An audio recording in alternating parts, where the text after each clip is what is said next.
Estábamos viendo nosotros esta serie que tiene que ver con lo que es herramientas de transformación. La palabra de Dios nos enseña que cuando llegamos a Cristo, una de las cosas claras que tienen que suceder es el crecimiento en nuestras vidas. Una de las admoniciones más urgentes que recibe todo hijo de Dios es: desead como niños recién nacidos la leche espiritual no adulterada, para que por ella crezcáis para salvación. Cuando nuestros niños nacieron y vinieron primero dos varones, una de las cosas muy claras que se podían ver, incluyendo la mujercita, era que se levantaban cada 2 horas a mamar la teta de mamá, alimentarse y luego a seguir durmiendo. Pero conforme fueron creciendo, las 2 horas empezaron a bajar y ya no eran 2 horas, era hora y media, y nosotros empezamos a calcular que cada vez más quería tomar leche uno de nuestros hijos y dijimos: es tiempo también ya de destetarlo. Ya esclavizaba ya a su madre. La idea de todo lo que Dios nos dice es que una de las cosas que deben suceder en los hijos de Dios es que tienen que desear la leche espiritual, la palabra de Dios, para que por ella puedan crecer, en la salvación. Y cuando uno mira la salvación no es solo un hecho que se lleva a cabo una vez para siempre. Es un hecho que el Espíritu Santo sella nuestras vidas, pero la soteria, como se le conoce en las Escrituras, es un proceso. Y es un proceso largo en el cual la Biblia nos va mostrando que Dios va llevándonos cada vez más hacia un proceso, hacia una cumbre, hacia un momento clave. Cuando miramos la Biblia nos enseña claramente que hay 3 herramientas que Dios pone a nuestra disposición para crecer. Uno de ellos tiene que ver con las disciplinas espirituales, lo segundo tiene que ver con la iglesia y lo tercero tiene que ver con el sufrimiento. Cuando nosotros miramos la palabra sufrimiento, es muy interesante poder ver la palabra que agrupa a lo que es la tribulación, a lo que es la adversidad, a lo que es la opresión, y tiene que ver con la palabra lipsis. Cuando usted mire esta naranja aquí rebosa de salud, el jugo está entero, pero cuando usted la parte y la exprime, usted va a darse cuenta que todo el jugo se ha ido y solo nos queda cierto bagazo, ¿no? Algunos cuando comemos naranja no le dejamos ni el bagazo, y si pudiese se comiese hasta la cáscara. Pero la idea de la tribulación o lipsis es que cuando vienen estas cosas a nuestras vidas, adversidades, opresiones, tensiones, angustias o presiones en nuestras vidas, empieza a llevarse a cabo algo que nos exprime, pero no terminamos finalmente de ser exprimidos. Queda todavía algo de esencia, porque como dicen las Escrituras, derribados pero no destruidos. ¿Sí? Es una realidad que sucede en nuestras vidas, que pareciera que ya sucede, pero que no termina de llevarse a consumado ese caso. Y la palabra es que nos enseña en cuanto a las opresiones, a las tribulaciones, es que estas situaciones, estas adversidades sacan de nosotros todo recurso, nos llevan a revisar aún nuestra conciencia, nos trasladan a la angustia, nos trasladan a pensamientos que de pronto nos desequilibran, y Dios con su gracia constantemente nos sostiene. Esta palabra es muy interesante porque significa algo que se lleva hacia su extremo, algo que se lleva hasta su final, algo que exprime de nosotros resistencia o todo lo que tiene que ver con nuestra propia capacidad. Y es por eso que esta es una de las herramientas que Dios usa, la última herramienta que vamos a ver el día de hoy, y vamos a terminar esta serie el día de hoy hasta nuestra próxima serie. Esta herramienta que Dios usa lleva a cabo nuestra transformación. Dios permite el sufrimiento en nuestras vidas por varias razones, y muchas de esas razones son muy profundas, y muchas de esas razones tienen que ver con la redención de nuestras vidas. El que piense que solamente conocer a Cristo ha acabado el camino y estoy listo ahora para conocer a Dios, se está perdiendo o está viendo solamente la punta del iceberg. Aún todavía hay un largo camino que debe recorrerse, hay un largo camino que debe conocerse. Ha iniciado recién nuestra senda en ruta hacia la eternidad. Por eso es que cuando Dios permite esta tercera herramienta que tiene que ver con las aflicciones o el sufrimiento, Esto termina siendo en nosotros algo más profundo y algo más redentor en nuestras vidas. Va limpiándonos, va quitándonos, va haciendo de nuestras vidas algo que ni siquiera nosotros imaginábamos ser. Dios empieza a mantenernos humilde, nos hace depender de su gracia, nos permite que su poder continuamente se esté manifestando en nuestras vidas. Cuando sufrimos, cuando empezamos a atravesar sufrimientos, no debemos verlo esto como algo como un castigo, como una prueba en la que Dios está llevando nuestras vidas, algo que probablemente no hemos pagado en vida, algo que probablemente no ha sucedido en nuestras vidas. Pero cuando nosotros miramos de la manera bíblica, vamos a ver que esto es un medio de bendición. La Biblia dice que se nos ha concedido a nosotros, se nos ha concedido a causa de Cristo, no solamente que creamos, sino también que padezcamos por Él. Esta es una bendición. ¿Bendición, sufrimiento? Sí, bendición es sufrimiento. No solamente que creas en Él, dice, sino se te ha concedido la bendición de que padezcas también por Él. Por eso es que cuando miramos en el Sermón del Monte, una de las cosas que empiezan a extrañar es: bienaventurado porque cuando por causa de la justicia, dice, te persigan y digan toda clase de mal contra vosotros. No está hablando de la policía cuando te portas mal. Está hablando justamente la justicia, es Cristo ahí.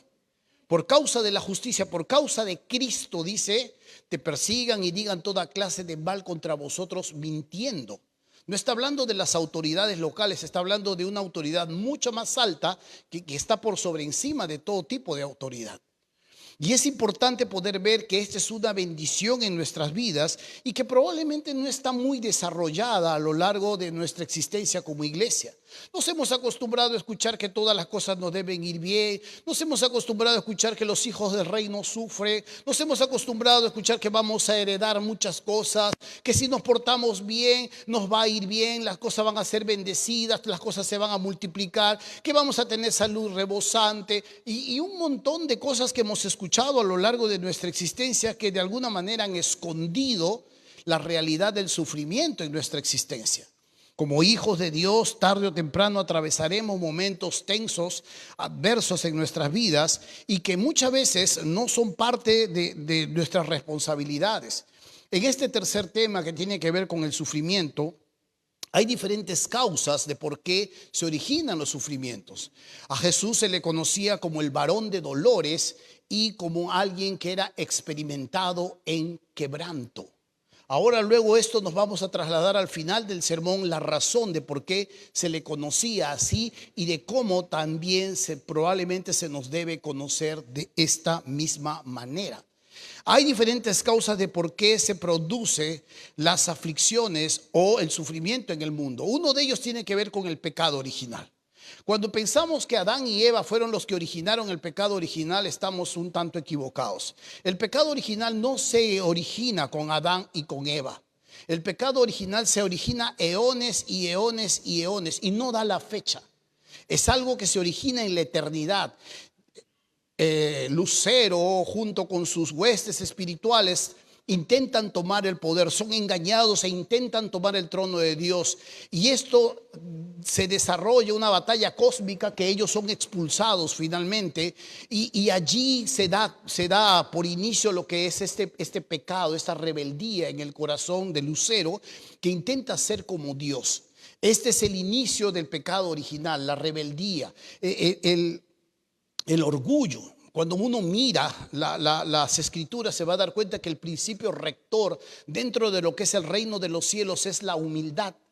Pero cuando uno mira en la caída finalmente que se introduce a través del hombre, que sería lo segundo, se introduce otro principio extraño que es el orgullo.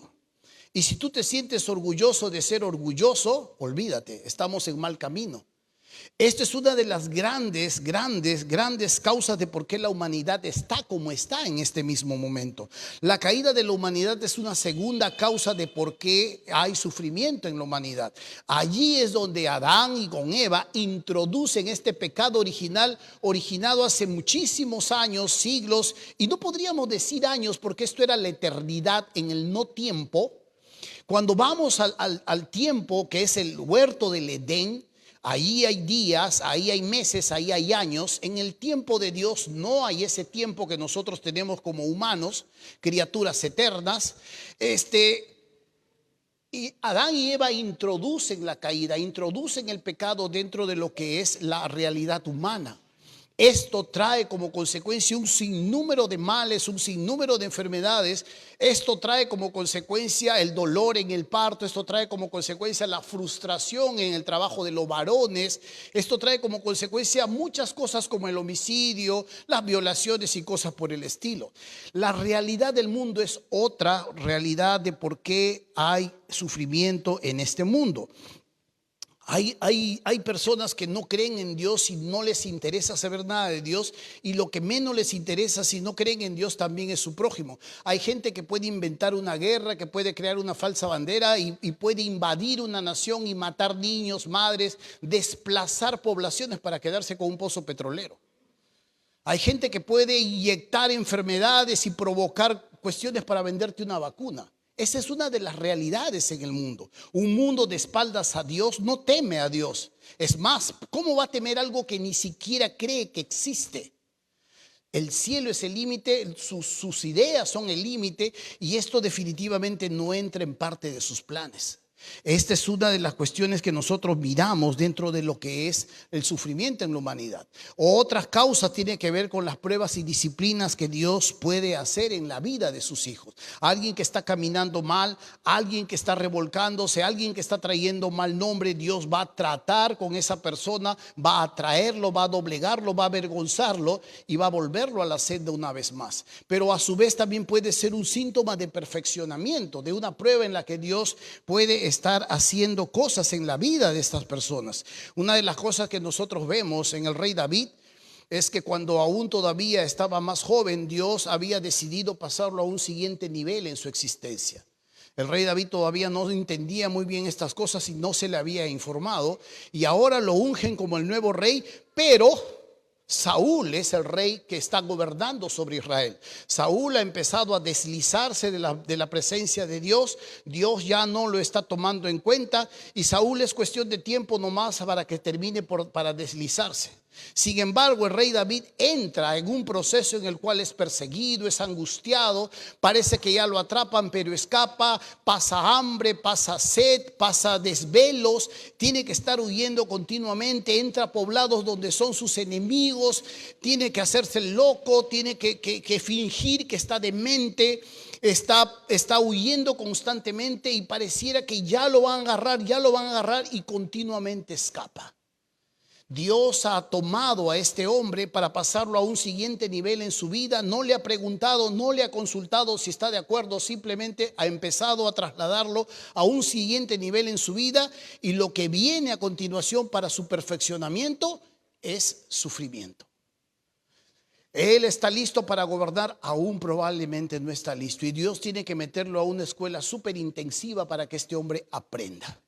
Cuando Saúl ha terminado de deslizarse y caer ya en la desgracia, este hombre ahora toma el poder y gobierna Israel. Gobernar a una nación grande, a una nación numerosa, a una nación de que desde el principio era problemática, quejosa, inconforme. Él necesitaba ser forjado en su carácter, ser forjado en su resistencia para poder gobernar una nación así.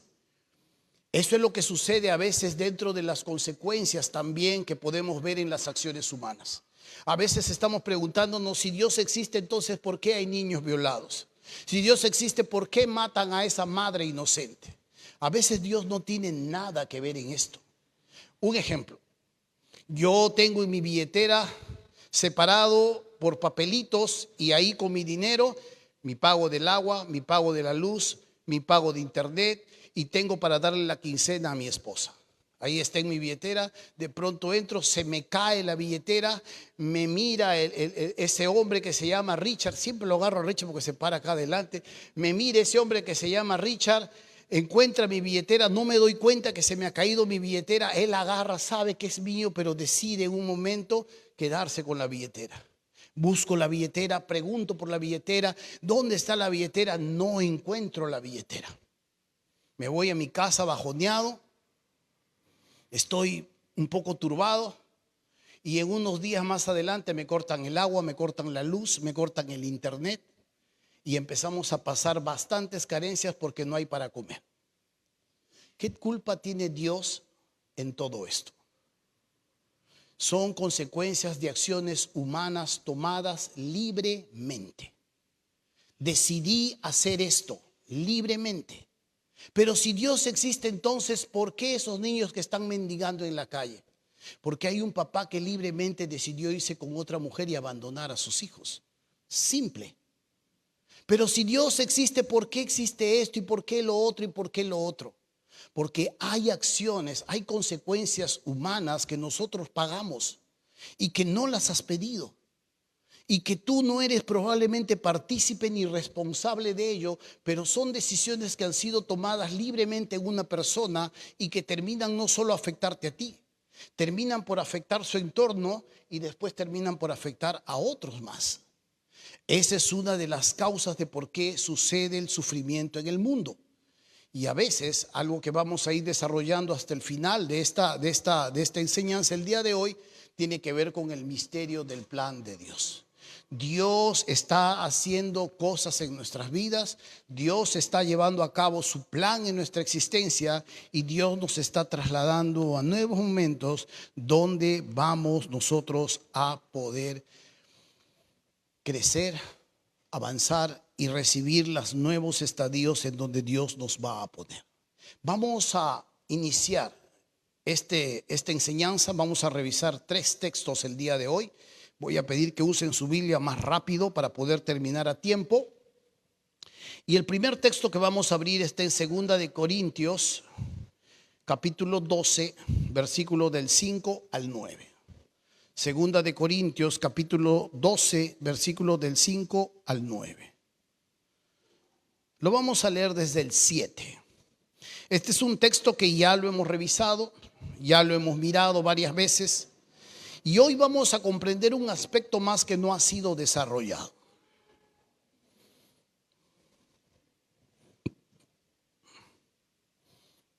Segunda de Corintios capítulo 12, versículos 7 al 9. Dice así: y para que la grandeza de las revelaciones no me exaltase desmedidamente, me fue dado un aguijón en mi carne, un mensajero de Satanás que me abofetee para que no me enaltezca sobremanera. Respecto a la cual 3 veces he rogado al Señor que lo quite de mí. Y me ha dicho: bástate mi gracia, porque mi poder se perfecciona en la debilidad. Por tanto, de buena gana me gloriaré más bien en mis debilidades. ¿Para qué? Para que repose sobre mí el poder de Cristo.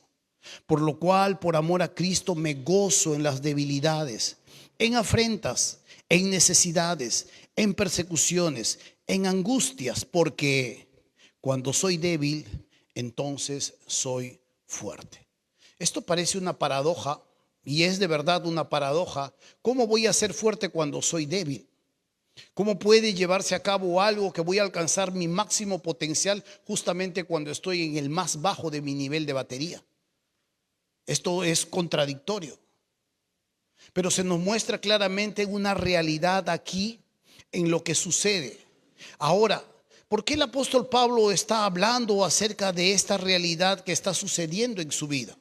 Necesitamos un poco contextualizar lo que estaba sucediendo en él. En 2 de Corintios, ahí mismo, en el capítulo 12, en el versículo 1, necesitamos retroceder un poco y leer lo que está sucediendo acá. Capítulo 12, 1 dice así: ciertamente no me conviene gloriarme, pero vendré a las visiones y a las revelaciones del Señor. Conozco a un hombre en Cristo que hace 14 años, si en el cuerpo no lo sé, si fuera del cuerpo no lo sé, Dios lo sabe, fue arrebatado hasta el tercer cielo. Y conozco a tal hombre, si en el cuerpo fuera del cuerpo no lo sé, Dios lo sabe, que fue arrebatado al paraíso, donde oyó palabras inefables que no le es dado al hombre expresar. De tal hombre me gloriaré, pero de mí mismo en nada me gloriaré, sino en mis debilidades. Sin embargo, si quisiera gloriarme, no sería insensato, porque diría la verdad, pero lo dejo para que nadie piense de mí más de lo que en mí ve u oye de mí. Cuando el apóstol Pablo está hablando aquí, se nos muestra claramente que acaba de atravesar en qué tiempo, solo él lo sabe, no lo descubre, y está tratando de ser la persona que menos atrae mirada hacia él.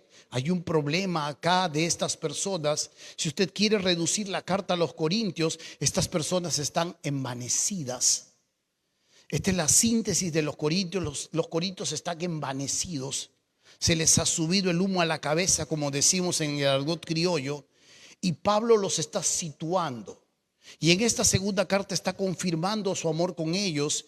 Y aún así ellos están entre él y ellos cierta tensión todavía.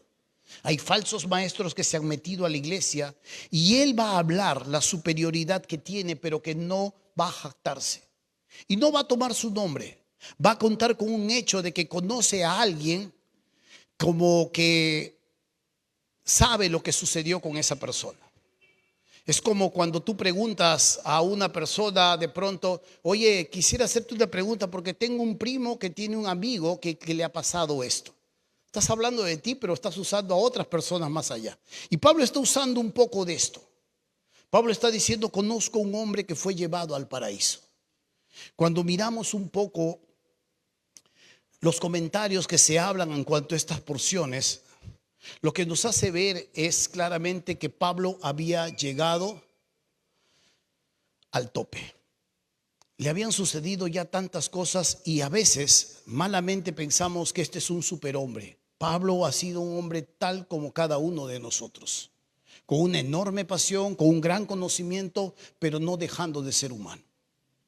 Y Hodge resume esto, que este hombre había llegado a colapsar ya, o estaba al punto del colapso, y Dios, para revitalizarlo, le crea una experiencia y lo toma. Pablo no sabe si fue una visión, Pablo no sabe si fue en el cuerpo o fuera del cuerpo, pero Dios lo toma y se lo lleva a la eternidad. Le muestra la morada final en comparación a la morada que aún tiene que vivir en este mundo y las situaciones que tiene que atravesar. Se lo lleva a su presencia, y donde él puede ver las maravillas de maravillas y puede gozarse. Y dice aquí, versículo 4, que fue arrebatado al paraíso, dice, donde oyó palabras inefables que no le es dado al hombre expresar. ¿Usted sabe lo que significa la palabra inefable? La palabra inefable es algo que usted no puede encontrar un concepto o una palabra para expresar algo. Dios lo saca del hábitat terrenal y se lo lleva a un hábitat celestial, y lo lleva a conocer cosas que nunca ha podido ver, que nunca ha podido entender, y no tiene palabras en todo su bagaje intelectual para conceptualizar lo que está en ese momento experimentando. No encuentra palabras adecuadas para poder expresar lo que mira, lo que siente, lo que ve. Y con esto Dios una vez más lo revitaliza. Estaba llegando en un momento, cuando usted va a mirar todas las cosas que él ha atravesado, él estaba llegando a un momento del colapso, y Dios lo toma y nuevamente lo vuelve al camino. Y él va a hablar de esta realidad. Vamos a revisar un poco qué estaba atravesando este hombre. Si usted retrocede ahí nomás al capítulo 11 y mira usted desde el versículo 24, va a hablar un poco de su desarrollo, va a hablar un poco de lo que atravesó. Dice en el versículo 24: de los judíos 5 veces he recibido 40 azotes menos uno.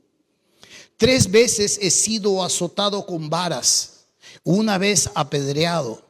3 veces he padecido naufragio. 1 noche y 1 día he estado como náufrago en alta mar.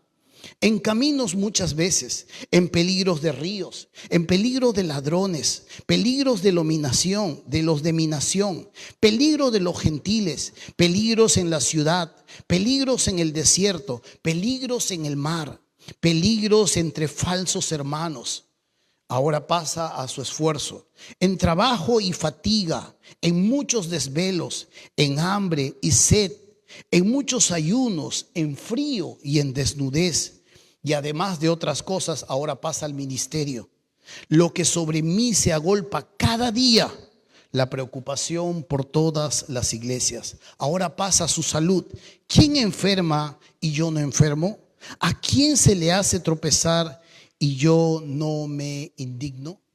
Se nos muestra todo el periplo que él ha tenido que atravesar a lo largo de su ministerio, a lo largo de su llamado, y que no se nos ve fácil. ¿Cuántos de ustedes han naufragado en el mar un día y una noche? Algunos de ustedes se meten con cámara a una piscina, van a estar naufragando una noche y un mar. Algunos ni a la piscina se quieren meter porque tienen miedo que se ahoguen. Pero ¿cuántos de ustedes han sido azotados 5 veces menos uno con el flagrum? ¿Conoce usted lo que es el flagrum? De donde se deriva la palabra flagelo.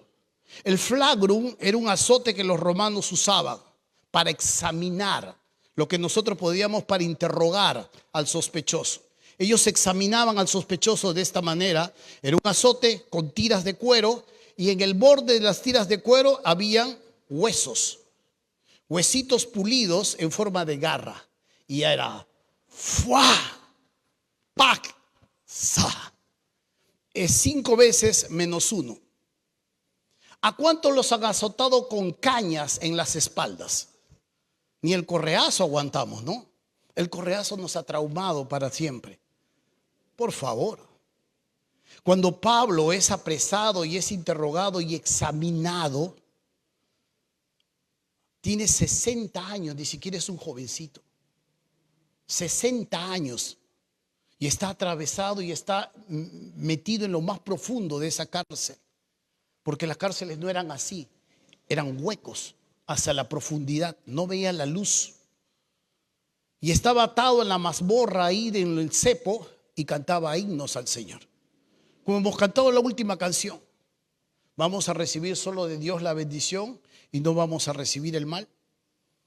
Y se nos muestra claramente que todo este tipo de vida que él tuvo que llevar coincide muchísimo con lo que Dios o el comentario de Josh dice, él había llegado ya en varias veces al colapso, porque nunca dejó de ser hombre.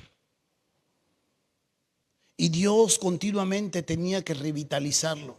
Dios continuamente tenía que levantarlo una vez más. Y el sufrimiento era una parte de su vida. El sufrimiento era parte de sus caminos. Personas, judíos, los de su nación, los falsos hermanos, peligros en el desierto, peligros, dice en el camino, los ladrones que habían. Acuérdate de la parábola de Jesús, del buen samaritano. Existían ladrones en el camino que se parapetaban y asaltaban a los caminantes. Peligros de todos lados. Se nos muestra claramente las necesidades que tuvo que pasar cuando unas iglesias no lo querían apoyar y tuvo que trabajar con sus propias manos. Tuvo que pasar hambre. Tuvo que pasar desnudez, tuvo que pasar desvelos. Y todas estas cosas las hacía convencido de quién lo había llamado. Y cuando uno mira claramente esta realidad de las cosas que él tuvo que atravesar, uno se va a dar cuenta que todo esto se cumple lo que Jesús le dice a Ananías. Ananías no quería poner las manos sobre Pablo porque este hombre nos ha perseguido. Y Jesús le dice a Ananías en visión, le dice, ve. Porque yo le mostraré cuánto le es necesario padecer por mi nombre. Las bendiciones no solamente vienen en forma de salud. Las bendiciones no solo vienen en forma de sacarnos Dios de un apuro económico o ayudarnos a salir de una deuda. Las bendiciones no solo vienen cuando mi empresa empieza a caminar y marchar bien y los trabajos no me faltan. Las bendiciones no tienen que ver con una familia bien constituida solamente y que mis hijos caminan en el camino correcto. Las bendiciones también vienen en un paquete un poco extraño al que muchas veces no queremos meterle mano y tiene que ver con las aflicciones. Y ese paquete medio extraño a veces no queremos desenvolverlo porque nos ponen ciertos apuros, cuestiona y prueba nuestra fe y nuestra resistencia. Pero es algo que Dios ha diseñado para que tú y yo podamos seguir creciendo. Cuando los discípulos se acercan a Jesús y le piden, Señor, que cuando venga tu reino yo me quiero sentar a la derecha y este otro que se siente a la izquierda, Jesús le dice, no sabe lo que están pidiendo. ¿Pueden beber de la copa que yo voy a beber? Les dice. Ellos dicen sí. Ahí también se nos muestra claramente que no sabían lo que estaban respondiendo. Y cuando Jesús les estaba hablando de la copa que él iba a beber, les estaba hablando de la copa del sufrimiento. Y ellos dicen, sí, sí podemos beber, les dice.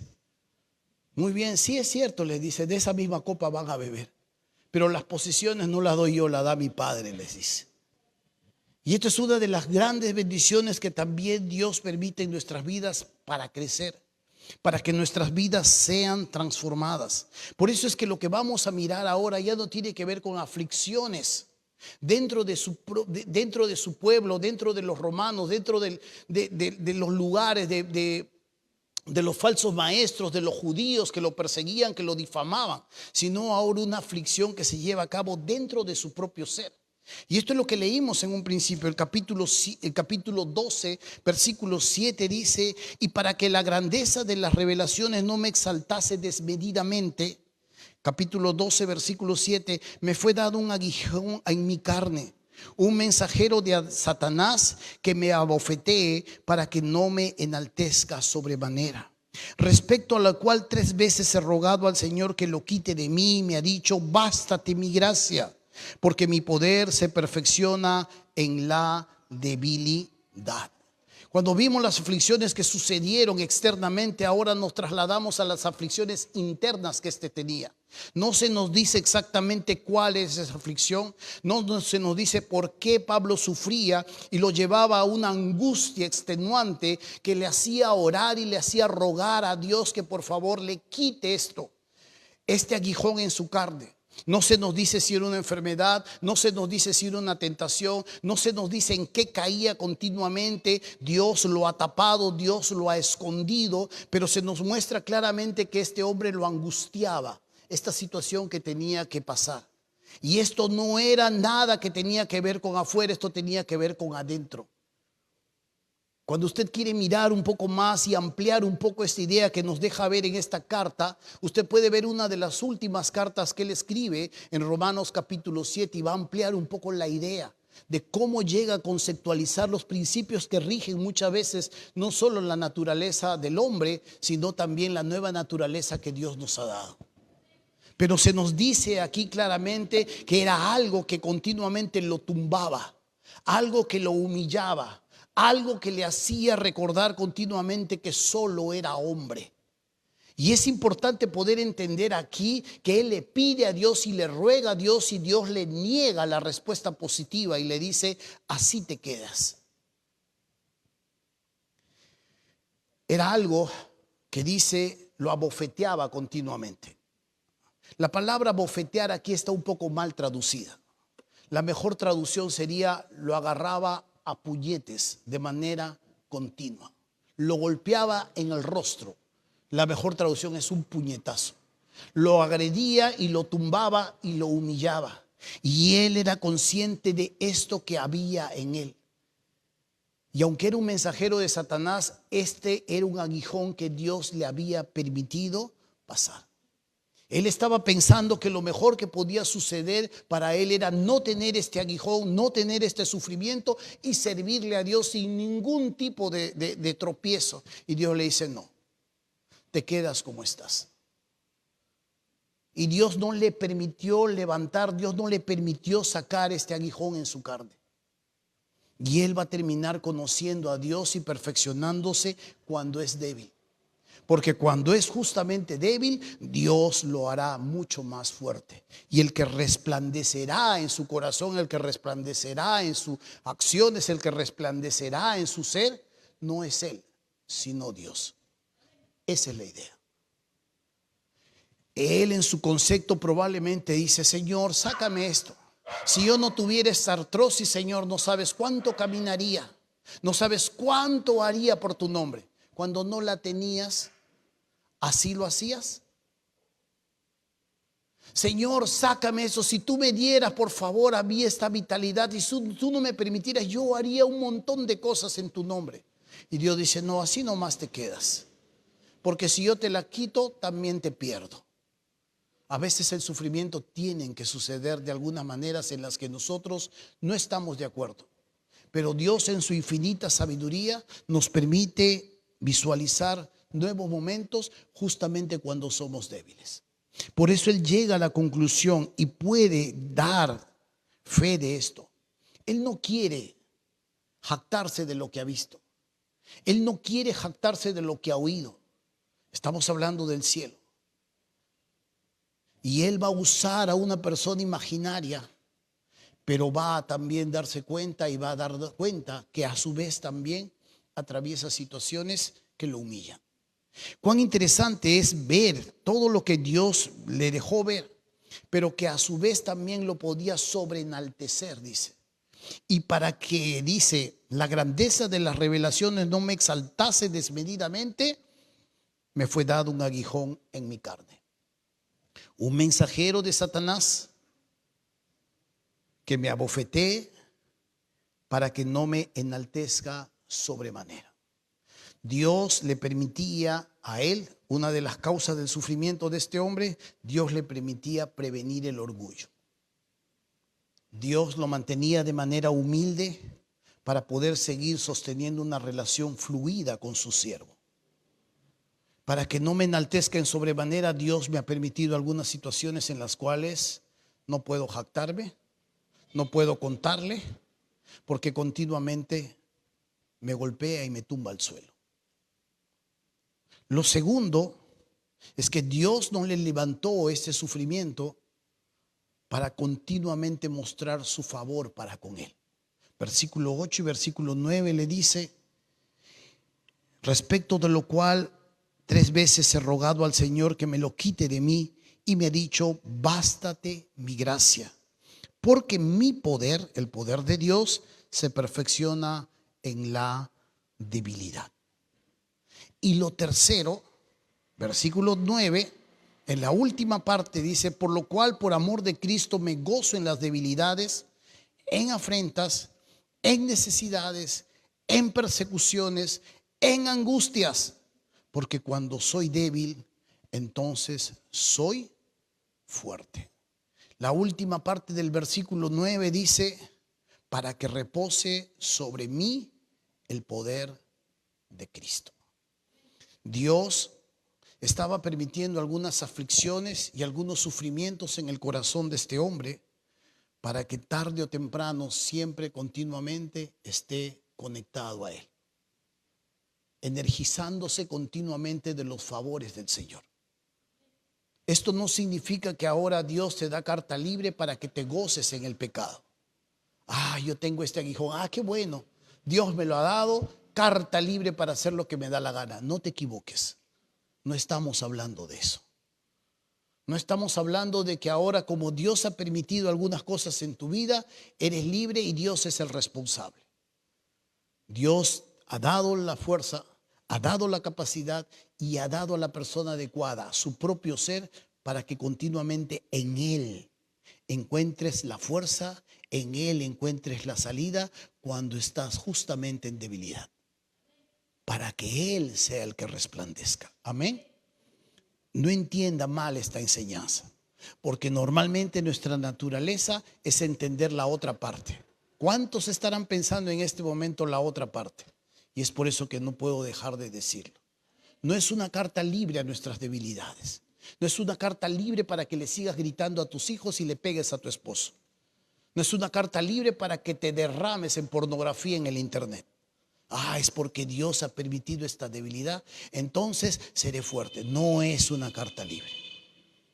Es un acceso que se nos da y se nos muestra para acudir continuamente y encontrar los recursos continuamente en Él, cuando ya nosotros estamos extenuados. Para entender cómo Él resplandece, para mirar la salida, para encontrar el consejo oportuno. Porque su poder se perfecciona justamente cuando nosotros somos débiles. Es por eso que lo que Dios permite en este sufrimiento, en este siervo, tiene que ver pues con prevenir su orgullo, con depender de su gracia y ver cómo el poder de Cristo resplandece en su vida. ¿Cómo respondió? Se empezó a gozar en las debilidades y empezó a afrontar las afrentas y las necesidades con gozo, sabiendo que el control de todo esto lo tiene el Señor. ¿Sabe, hermano mío? Pero ¿cuál es ese máximo ejemplo? Porque acabamos de mirar un poco lo que el apóstol Pablo atravesó. Pero el máximo ejemplo que nosotros siempre tenemos que mirar y encontrar está en la persona de Jesús. Cuando nosotros miramos las Escrituras nos vamos a dar cuenta que Dios nos quiere mostrar algo mucho más profundo que solamente crecer en el carácter a la imagen de su Hijo. Esto va más allá de lo que nosotros pedimos. Esto va más allá de lo que nosotros estamos anhelando o buscando. Porque como seres humanos sí anhelamos salud, sí anhelamos dinero, sí anhelamos tener una familia, anhelamos tener un trabajo estable, servirle al Señor en la manera en que le puedo servir con el tiempo que de alguna manera se me acomode y acabar bien la vida, de repente dejarle algo a mis hijos y que la vida vaya así. Pero esto es bien limitado. Cuando nosotros miramos lo que Dios está haciendo cosas mucho más allá de este tiempo temporal. Quiero que mire primero lo que hizo con su Hijo. Dice así, en Hebreos capítulo 2, versículo 10 dice así: porque convenía a aquel por cuya causa son todas las cosas, el Creador, y por quien todas las cosas subsisten, el sustentador. Estamos hablando de Jesús, estamos hablando del Dios Hijo, no solamente el que ha creado, sino que es el centro absoluto de toda la creación. Si Él dejara de ser, cosa que es imposible, si Él dejara de existir, cosa que es imposible, todo sería un caos.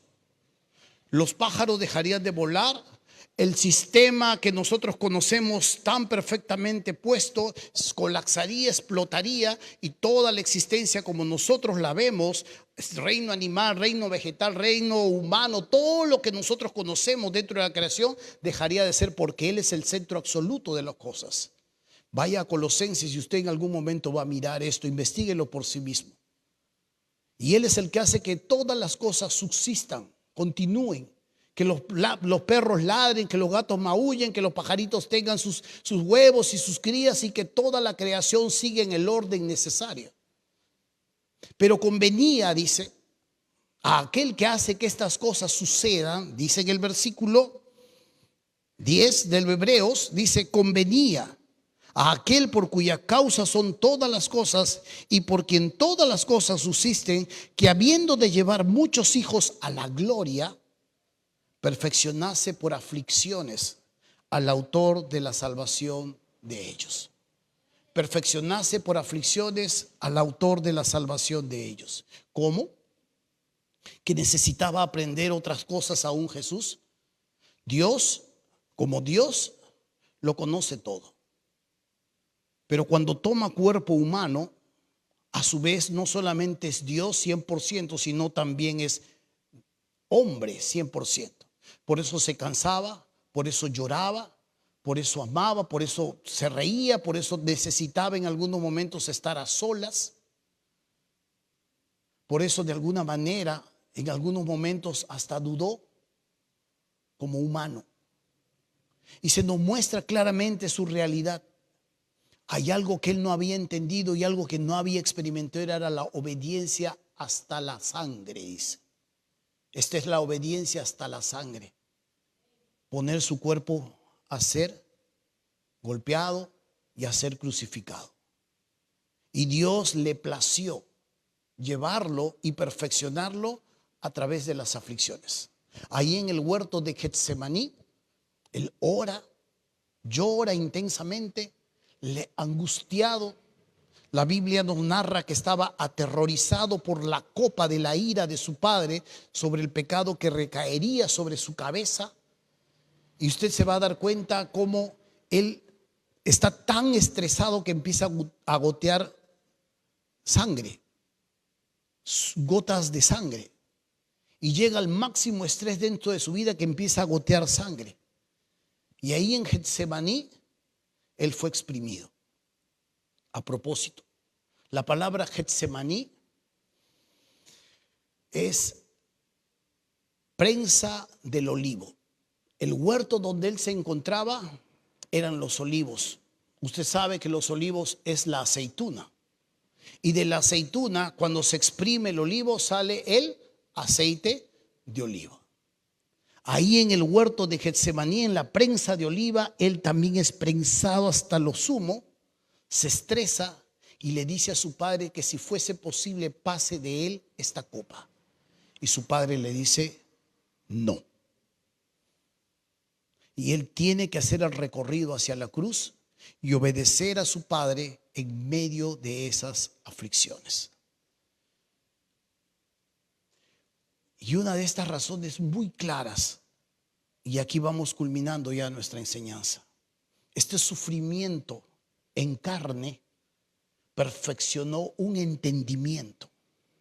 Y este entendimiento se nos muestra aquí, unos capítulos más adelante, y dice: porque no tenemos un sumo sacerdote, Jesús, que no pueda compadecerse de nuestras debilidades, sino uno, Él, que fue tentado en todo, según nuestra semejanza como humanos, pero sin pecado. Acerquémonos pues confiadamente al trono de la gracia para alcanzar misericordia y hallar gracia para el oportuno socorro. La única manera de poder escucharnos, compadecerse e inclinarse, atendernos, socorrernos, darnos la salida, es a través de esas aflicciones. Él tuvo que atravesar toda esa presión, él tuvo que atravesar todas esas situaciones. Alguien que conoció, alguien que sintió, alguien que experimentó, pero que no cedió a la presión del pecado. Y está sentado en su trono y él puede socorrer a todos aquellos que le buscan. Por eso dice: alcanzar misericordia y hallar gracia para el oportuno socorro. Pablo le dice: justamente cuando estás débil y vienes a mí, vas a encontrar la gracia oportuna para poder seguir vigente. Si tú estás lejos de mí y yo te quito estas cosas y yo te dejo de rodear de ciertas presiones, probablemente nuestra relación hace mucho rato se hubiera deteriorado. Dios en su sabiduría permitió para su perfeccionamiento del apóstol diversas situaciones que lo mantenían constantemente en su Señor. Y se nos muestra claramente que su Padre lo perfeccionó en aflicciones para entender a los seres humanos que luego él iba a llevar a la gloria, a sacarlos de las tinieblas para trasladarlos a la luz inefable de nuestro Dios, y para luego escucharlos y socorrerlos y ayudarlos, porque mientras estamos en carne vamos aún todavía a necesitar enormemente de su gracia. Y esta es una de las grandes realidades. Y las realidades ocultas, los misterios de Dios, se encuentra aquí al final de los tiempos. Y dice: y de Jesucristo, el testigo fiel, el primogénito de los muertos y el soberano de los reyes de la tierra, al que nos amó y nos lavó de nuestros pecados con su sangre, y que dice: nos hizo reyes y sacerdotes para Dios. Su Padre, a él sea la gloria e imperio por los siglos de los siglos. Amén. El sumo sacerdote ha hecho reyes y sacerdotes a su iglesia. Y aquí hay una línea divisoria para el que está enamorado de este mundo y afanado, y sus mejores deseos es ser un hermoso profesional, que le alcance la plata, que sus hijos vayan a la universidad, que no les pase nada y que todo sea a pedir de boca. Y los que anhelan gloria, honra e inmortalidad en la era por venir, porque han sido hechos reyes y sacerdotes para su Dios. Y Dios también los está perfeccionando en medio de la aflicción. ¿Cuál es tu anhelo? ¿Cuál es tu aspiración? ¿Hacia dónde apuntas? El que tiene oídos para oír, oiga. Y el que tiene ojos para ver, que vea lo que el Espíritu Santo dice en esta mañana. Y al que no, viva su vida cristiana, anhele crecer, avance, crezca, y permítele que Dios haga su obra regeneradora en cada aspecto de su existencia. Dios usa herramientas. Dios está usando herramientas grandes y hermosas para nuestra transformación. Y Dios está llevando a sus hijos en un camino de transformación día a día. Y Dios va limpiando como el oro es limpiado de las escorias cuando es metido a un fuego profundo e intenso. Y Dios está perfeccionando el carácter de su hijo, transformando sus vidas y permitiendo que en este mundo puedan propagarse y alcanzar otras generaciones. Y en el mundo venidero reinar juntamente con Él. Usted decide, usted anhela, usted finalmente es el que aspira. Amén. Vamos a terminar orando.